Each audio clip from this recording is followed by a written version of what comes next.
दिल्ली में धमाका हुआ और उसके बाद भारत और पाकिस्तान के बीच एक बार फिर से टेंशन बढ़ती हुई दिख रही है। सीमा पर क्या हालात है ये भी हम आपको बताएंगे। दिल्ली में 14 साल बाद बम धमाका हुआ, 9 लोगों की जान चली गई, 20 लोग जख्मी हैं जो अस्पताल में भर्ती हैं। इनमें से कई की हालत गंभीर है। लगभग पूरे उत्तर भारत में सुरक्षा इंतजाम कड़े कर दिए गए हैं। इसी बीच पाकिस्तान में खलबली है। सेना के तीनों अंगों को उन्होंने अलर्ट कर दिया है। ज्यादा जानकारी देंगे हमारे सहयोगी, इस वक्त हमारे साथ मौजूद है मयंक मिश्रा। मयंक, क्या है पाकिस्तान से क्या खबर आ रही है? देखिए, बड़ी खबरें हैं। पहली बात तो ये है कि प्रधानमंत्री मोदी भूटान जाने के लिए निकले हैं, भूटान पहुंच चुके हैं और उन्होंने आदेश दे दिया है कि ये जो धमाके हुए हैं दिल्ली पर, इस पे सख्त कार्रवाई की जाएगी। देखिए, पहले ही भारत की तरफ से ये बात कही जा चुकी थी कि किसी भी तरह का भारत के खिलाफ कोई भी आतंकी घटना, कोई भी धमाका, वो देश के खिलाफ युद्ध माना जाएगा। अब सवाल ये है कि क्या इसको भी देश के खिलाफ युद्ध की कैटेगरी में रखा जाएगा? अगर ऐसा होता है तो पाकिस्तान के साथ एक बार फिर तनाव बढ़ सकता है। देखिए, जो खबरें पाकिस्तान से हैं, दिल्ली के कार विस्फोट के बाद पाकिस्तान ने अपने सुरक्षा अलर्ट को अभूतपूर्व स्तर पर बढ़ा दिया है।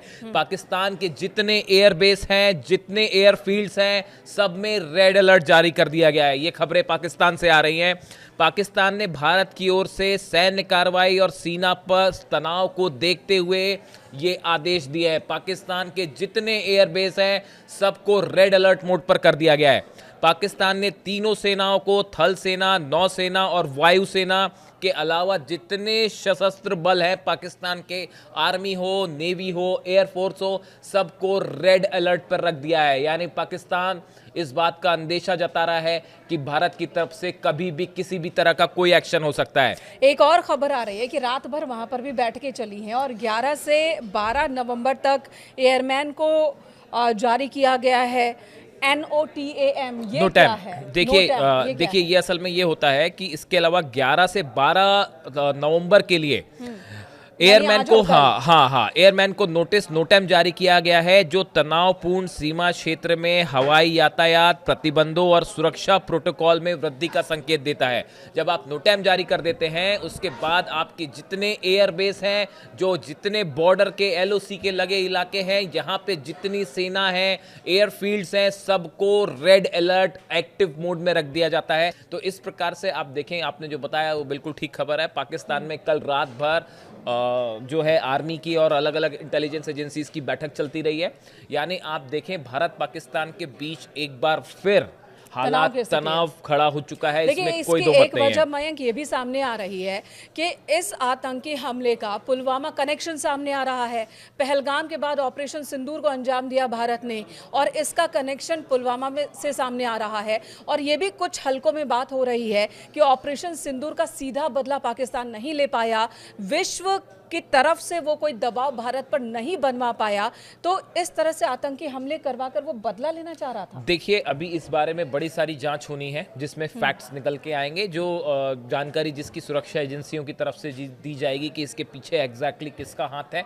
बट लेकिन एक बात तो तय है। देखिए, जो सोशल मीडिया पे ऑलरेडी जो है ऑपरेशन सिंदूर 2 जो है वो ट्रेंड होने लगा है। यानी ऑपरेशन सिंदूर 1 के बाद ऑपरेशन सिंदूर 2 की जो है वो बात सोशल मीडिया पर तेजी से ट्रेंड कर रही है। और जो हालात जिस ओर इशारा कर रहे हैं, देखिए बैठकों का दौर जारी है न्यू दिल्ली में। प्रधानमंत्री की तरफ से जो आदेश दिए गए हैं, उसके बाद पूरा देश जो है वो रेड अलर्ट मोड पे है और सब जगह जो है चेकिंग्स हो रही है, सुरक्षा के पूरे इंतजाम हैं। सेना को भी अलर्ट कर दिया गया है। यानी आप देखिए, इसको लेके भारत का किस तरह से जवाब दिया जाता है, क्या प्रतिक्रियाएं आती हैं, जांच में क्या निकल के आता है, क्या इसके तार पाकिस्तान से जुड़ते हैं, ये कई सवाल हैं। अभी ये जांच के बाद चीजें साफ हो पाएंगी। लेकिन जैश के हाथ होने की बात अभी तक सामने आ रही है, सूत्रों के मुताबिक जो खबर आ रही है। देखिए, इनिशियल जानकारी है ये कि जैश ए मोहम्मद के आतंकी इसमें शामिल हो सकते हैं, इस तरह की बात निकल के सामने आई है। लेकिन देखिए, इसमें जो अहम सवाल है, जो बड़ा सवाल है, बिगर क्वेश्चन जो है, जैसा पिछली बार कहा गया था कि भारत के खिलाफ किसी भी हमले को सीधा युद्ध की कार्रवाई माना जाएगा और इसका उसी तरह से जवाब भी दिया जाएगा। अब सवाल ये है कि क्या इस दिल्ली धमाके के बाद हालात जो हैं, इसे क्या युद्ध की कार्रवाई माना जाता है? और अगर युद्ध की कार्रवाई माना जाता है तो फिर उसका जवाब किस तरह से दिया जाएगा, ये बड़े सवाल है। और इसको लेकर दोनों देश की सेनाएं बताने की जरूरत नहीं है कि एक्शन मोड में है। हमने आपको बताया पाकिस्तान की तरफ से क्या कदम उठाए। मयंक, लेकिन जिस तरह से पाकिस्तान में डर है, असीम मुनीर ने अपने सेना के तीनों अंगों को, सशस्त्र बल को चेताया है, सतर्क रहने को कहा है और तैयारी शुरू कर दी है। तो इससे तो यही लगता है चोर की दाढ़ी में तिनका, वो वाली स्थिति है। अब देखिए, कहीं ना कहीं हाथ होगा, शायद यही वजह है कि वहाँ खलबली है।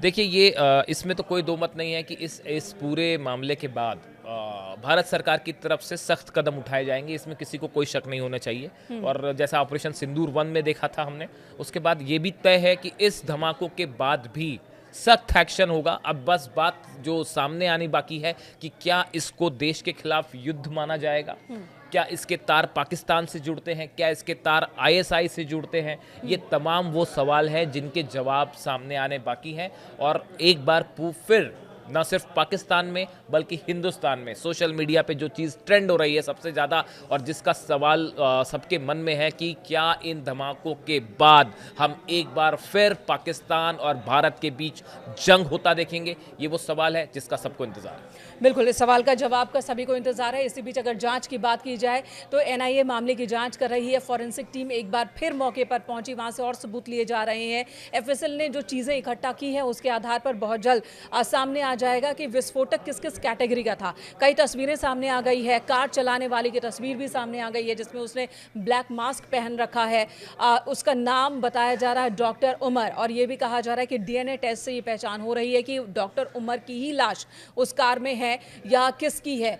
कई जांच एजेंसियां इस वक्त जांच में जुटी हुई है और पहले से ही एक अंदेशा था, इनपुट था, यही वजह कि बीते एक महीने में कई गिरफ्तारियां हुई जम्मू कश्मीर में, हरियाणा के फरीदाबाद में, और इन्हीं गिरफ्तारियों की निशानदेही पर 3000 किलो विस्फोटक बरामद किए गए, AK-47 बरामद किए गए। एक महिला डॉक्टर का नाम भी सामने आ रहा है। इन सब का आपस में क्या कनेक्शन है? गुजरात ATS ने भी 3 गिरफ्तारियां की, इनका आपस में क्या कनेक्शन है? ये सब कुछ जांच एजेंसियां भी पता लगाने में जुटी हुई हैं, कड़ियों को जोड़ने में जुटी हुई है। इससे जुड़ा जो भी अपडेट होगा आप तक पहुंचाएंगे। Thank you so much.